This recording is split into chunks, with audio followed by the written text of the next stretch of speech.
the lead. 5 minutes lang to, 5 minutes. Diyos ko Lord, Marcoleta. Oh, sige, go.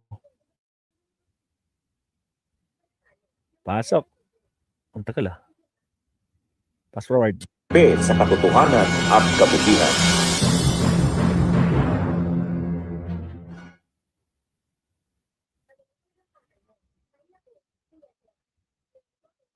Watching from Bahrain kanina, sabi ni Lucy. Uy, kamusta kayo dyan sa Bahrain? Di ba may con dyan? Mga kabunyog, mga kabayan, magandang gabi po sa inyong lahat. Welcome po sa isa na namang episode ng ating gabi-gabing talakayan. O mga kabunyog, mga kababayan, ang topic ko ngayon tungkol sa unang araw ng impeachment ni Sara Duterte. Yan. Hindi na ako magbabalita, magkikwento kung anong nangyari kanina. Alam naman na natin ang nangyari. Alam na ng lahat. Mga kabunyog, mga kababayan, nakalusot na sa unang araw. Ang impeachment ni Sara ay nakalusot sa sufficiency in form. Yung 4 na impeachment complaints, originally 4 po yun, mga kabunyog, yung second impeachment complaint, winidraw na yun. Yung grupong Akbayan, Magdalo, Mamamayang Liberal, winidraw na nila, sinuportahan na lang nila yung third impeachment complaint. Kasi yung second impeachment complaint saka third impeachment complaint, pareho naman in-endorse yun ni Leila de Lima. Kaya ibig sabihin, pareho lang naman ang mga grounds doon, pareho lang yung mga allegations, at ang mga complainants, halos parehong grupo lang yon. Kaya inatras na lang yung second impeachment complaint para makakonsentrate sa yung dalawang impeachment complaints, nagsama na lang yung mga complainants doon. Para mapabilis. Kasi kung 4 na impeachment complaints yung tatalakayin, matatagalan masyado. So, ang natira na lang, 3. Nung tinalaka yung unang impeachment complaint, mga kabunyog, hindi lumusot sa sufficiency in form. Ang paliwanag ng Justice Committee, nang magbutuhan sila, pasok na sa 1-year bar rule yung first impeachment complaint. Kaya ultimately, ang kinalabasan, 2 na lang na impeachment complaints ang natitira ngayon. Maganda naman yan para mapabilis. Dapat naman talaga, dapat nga isa lang na impeachment complaint ang i-file Pero tingin ko, lalabas niyan, it's either i-consolidate yung 2 impeachment complaints or baka isa doon sa 2 ang lumusot. Ang importante may lumusot doon. So, sa sufficiency in form, 2 na ang lumusot. Bukas, magpapatuloy pa ang pag-hearing ng impeachment ni Sara.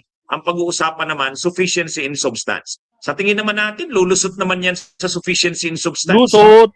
Mahina daw signal ko, sabi ni Edgar Sedon. Ganun ba?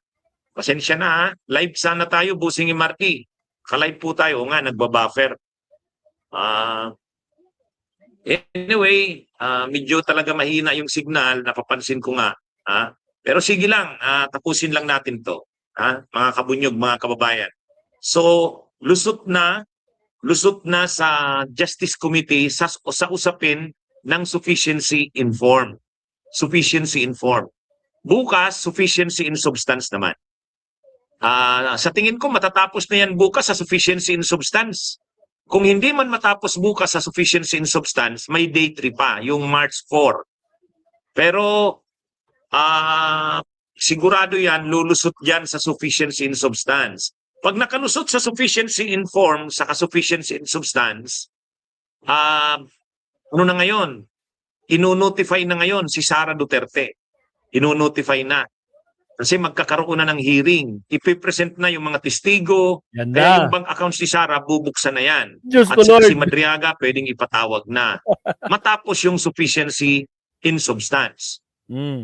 Kaya abangan natin. Ngayon, ang medyo kapansin-pansin kanina, yung 2 pro-Sara na kongresista, si Marcoleta, si Paulo Marcoleta, yan sa picture nakikita nyo, yan si Paulo Marcoleta. At itong nasa kanan, si Suntay.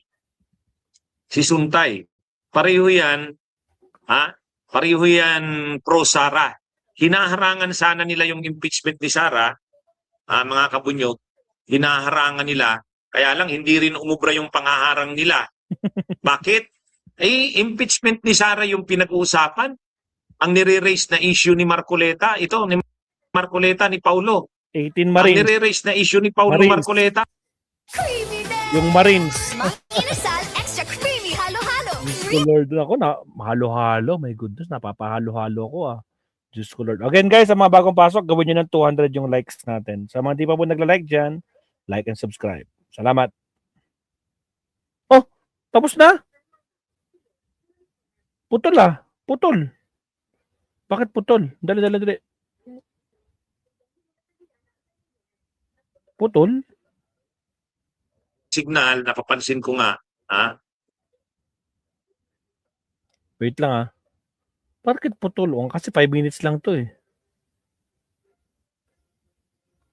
Wait lang. Attorney.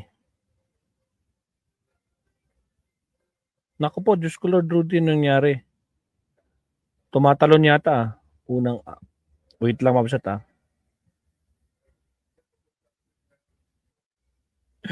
Si Attorney Claire naka-live. Marcoleta rin ang topic. Representative Marcoleta, hindi pwede yan. May pinipilit sa impeachment hearing ni VP Sara itong si Marcoleta. Out of order.